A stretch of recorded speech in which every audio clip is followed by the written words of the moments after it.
हाय दोस्तों, मेरे इस चैनल पे आपका हार्दिक स्वागत है। आज मैं आप से चर्चा करूंगा कि हम लोग प्राणायाम क्यों करते हैं। जो प्राणायाम होता है तो उसका वो जो हम फंद विच्छेद करते हैं तो वो होता है प्राण धन आयाम। प्राण धन आयाम, आयाम माने यानी स्थिर करना।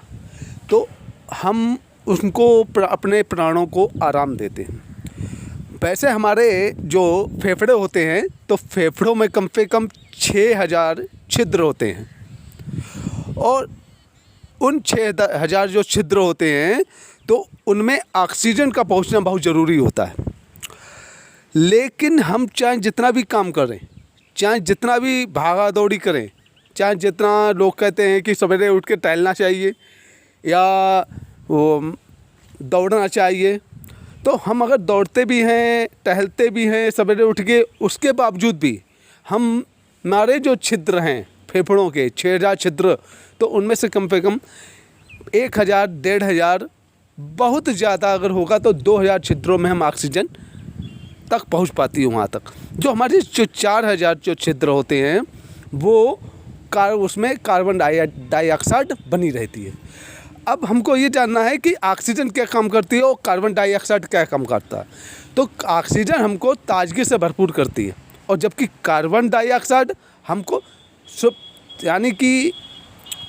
सुप्त अवस्था में ले जाता है। यानी जब अगर हमारे अंदर शरीर में कार्बन डाइऑक्साइड की मात्रा ज़्यादा होगी तो हमारा जो शरीर होगा वो क्या होगा, सुस्त बना रहेगा। हमारे अंदर सुस्ती एक प्रकार की बनी रहेगी, ताजगी नहीं रहेगी।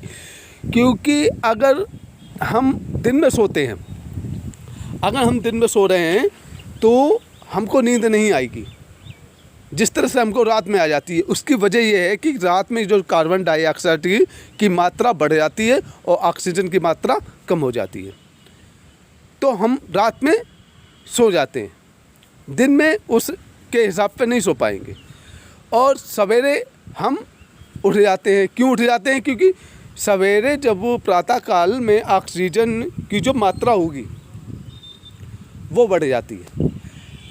जो हमारे जो पशु पक्षी हैं, चाहे पशु पक्षी हैं, जानवर हैं, ये सवेरे 4 बजे क्यों जग जाते हैं? उसकी क्या वजह है? इनके पास ना तो कोई घड़ी है ना अलार्म लगा है, लेकिन करेक्ट 4 बजे उठ जाते हैं। वो क्यों उठ जाते हैं? क्योंकि वो जैसे ही सवेरा प्रातः काल की बेला होती है तो हमारे जो वातावरण है पृथ्वी का, उसमें ऑक्सीजन की मात्रा बढ़ जाती है और जब ऑक्सीजन की मात्रा बढ़ जाती है तो उन लोगों की नींद भी ऑटोमेटिक खुल जाती है, तो ये जग जाते हैं। तो अब ये प्रश्न है कि इन 4000 छिद्रों में तक जब हमारी ऑक्सीजन नहीं पहुंच रही है तो ये 4000 जो छिद्र हैं मेरे, वो सुप्त अवस्था में हैं। यानी कि सुप्त अवस्था में क्या बीमार हैं।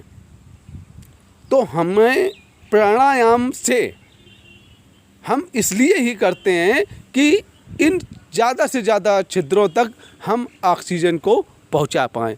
अगर मेरे ज़्यादा से ज़्यादा छिद्रों तक ऑक्सीजन पहुंचेगी तो हमारे अंदर, हमारे शरीर में स्फूर्ति बनी रहेगी, ताजगी बनी रहेगी और हमारे जो हम काम करते हैं तो थक जाते हैं तो हमारे अंदर थकावट नहीं होगी और हमको आराम, रात को हम जल्दी सो जाएंगे और सवेरे हम जल्दी उठ जाएंगे।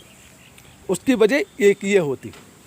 दूसरी बड़ी वजह ये होती है, हम इसलिए और करते हैं, उसका ये फ़ायदा होता है कि जो प्राण धन आयाम है, हम अपने प्राणों को आराम देते हैं। जब हम प्राणों को आराम देंगे तो हमारे जो आयु होगी वो बढ़ेगी। वो कैसे बढ़ेगी? क्योंकि जब हम प्राणायाम करते हैं तो थोड़ी बहुत हम सांस को रोकते हैं।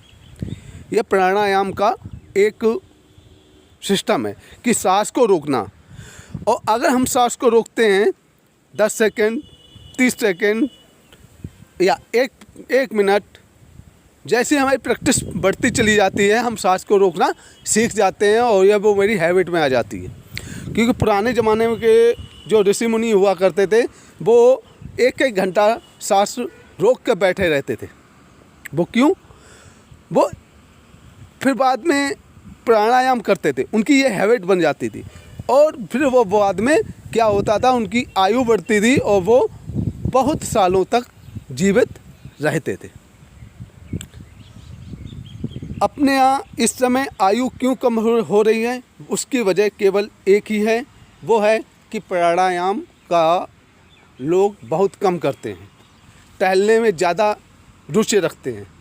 उनको इतना समय नहीं रहता है कि हम 10 मिनट या 15 मिनट भी प्राणायाम कर सकें, क्योंकि प्राणायाम करने के बहुत से तरीके हैं, बहुत प्रकार के प्राणायाम होते हैं, लेकिन जो सबसे सरल प्राणायाम है तो वो अक्सर लोग सिखाते भी हैं, हम लोग भी सिखाते हैं, क्योंकि ज़्यादा नहीं सिखाते हैं, ज़्यादा विभिन्न प्रकार के, क्योंकि समय आदमी के पास अब नहीं है। लेकिन वो चीज़ से हमको सीखनी चाहिए जिसको सीखने से हम सबको ज़्यादा फ़ायदा हो। तो इस वीडियो में सिर्फ इतना। लाइक कीजिए, सब्सक्राइब कीजिए अगले वीडियो के लिए। तब तक ले जय गुरुदेव।